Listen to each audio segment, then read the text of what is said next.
Hi guys, it's Ugo and welcome back to another video. Today I'll bring you my review for The Sun and the Void by Gabriela Romero-Lacruz.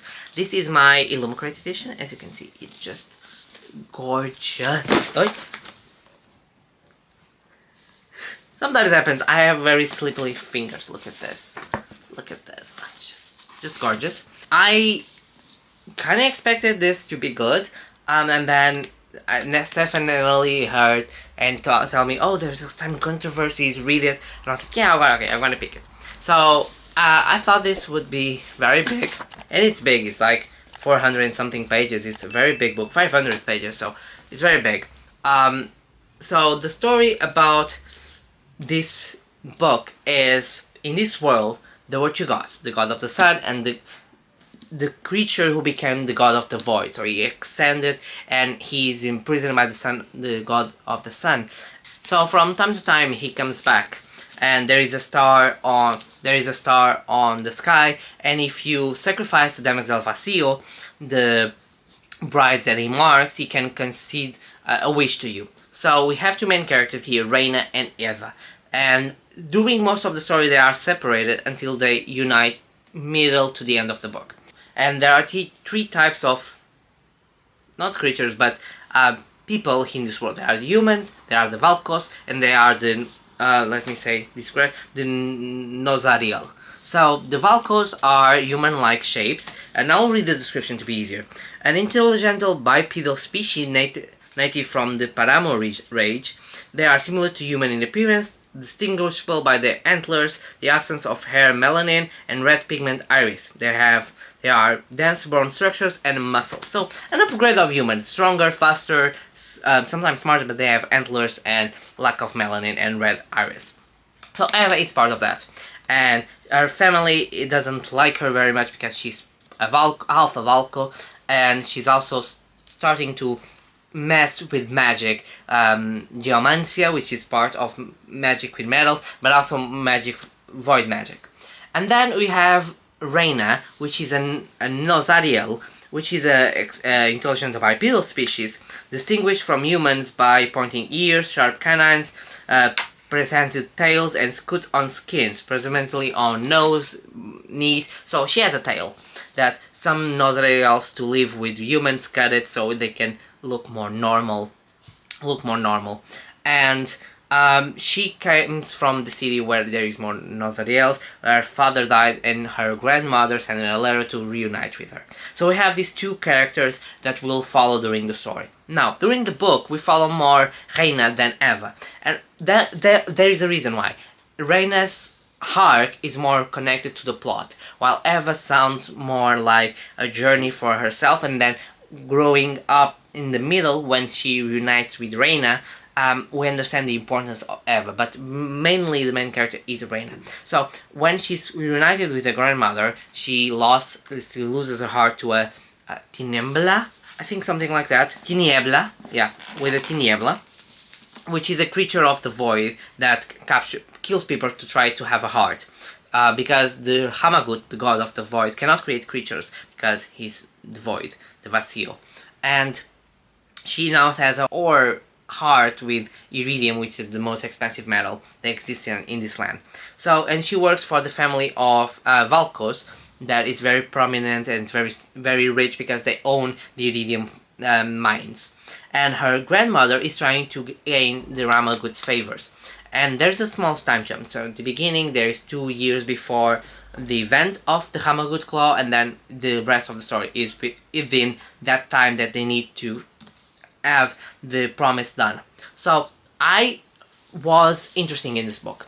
I think the writing style is captive for me, and this plot moved in a way that I was interested in.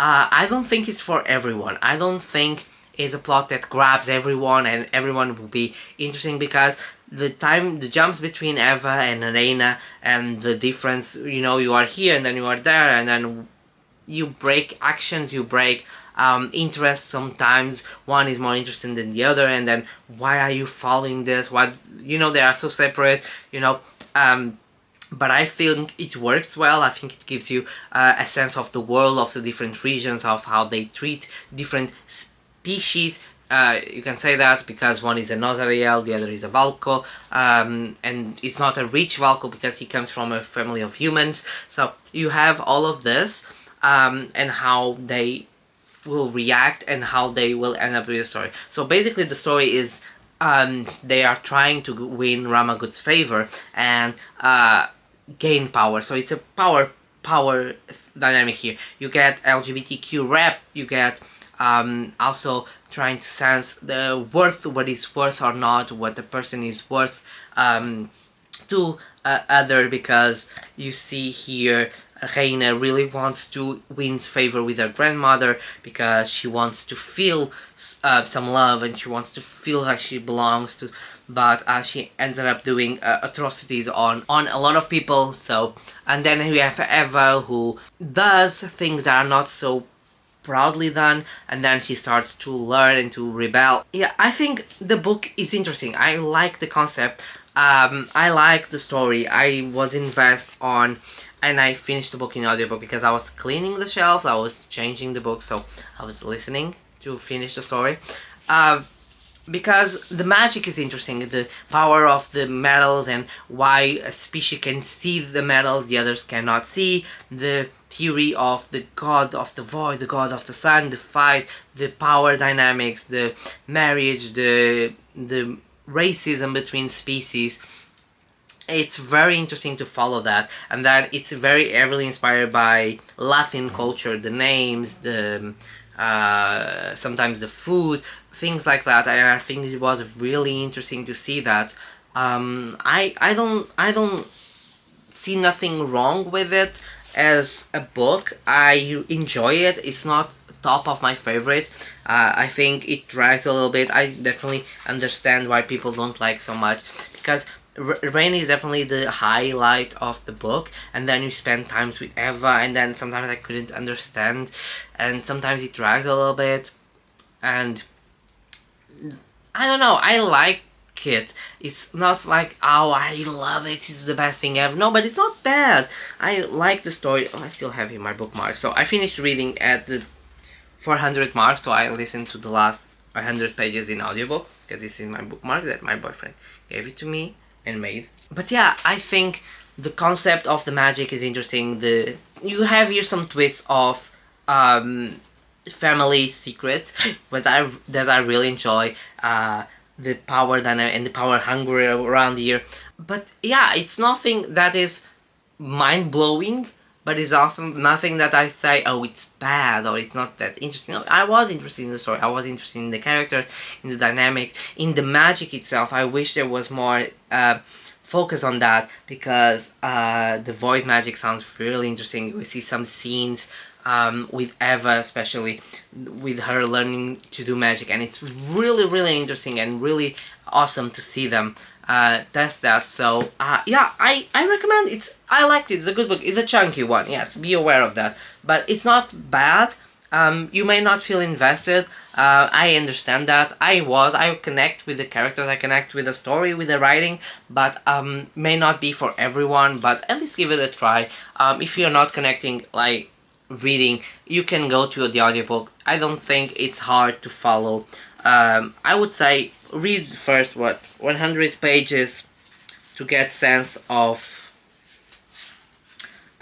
names, places, the species, and then go to the audiobook to get the full experience if you want, because I tend to like to be hard in the beginning to remember when I listen to audiobooks, so I prefer reading, but then I can change it because I already have in my mindset of all of that. So yeah, it's my recommendation, The Song in the Void. It's a very good book. I recommend it. I'll probably give it on Goodreads a 4 stars. It's good. 3.5, 4 stars. It's captivating. It's kind of big, but I like the magic. I like the world. I like the dynamic between characters, the power dynamics, everything. I wish there was a little bit more of lore maybe in the past and everything around that, but I really liked it. So it's my recommendation. I hope you guys pick it up. I hope you, if you have picked it up, tell me down below if you like it, if you didn't, what did you thought about it. I would love to discuss this with you. Even if you have different opinions, we can discuss it. I hope you guys enjoyed this video. If you like, leave a comment, like, subscribe, hit the notification bell. I post videos at least once a week. I have my reading sprints on the weekends if you want to follow and to join us. It's always a fun way to be productive and to talk and to be among friends. I have also my Discord links for the book clubs down below if you want to join us. And yeah, I see you guys on my next video. Bye.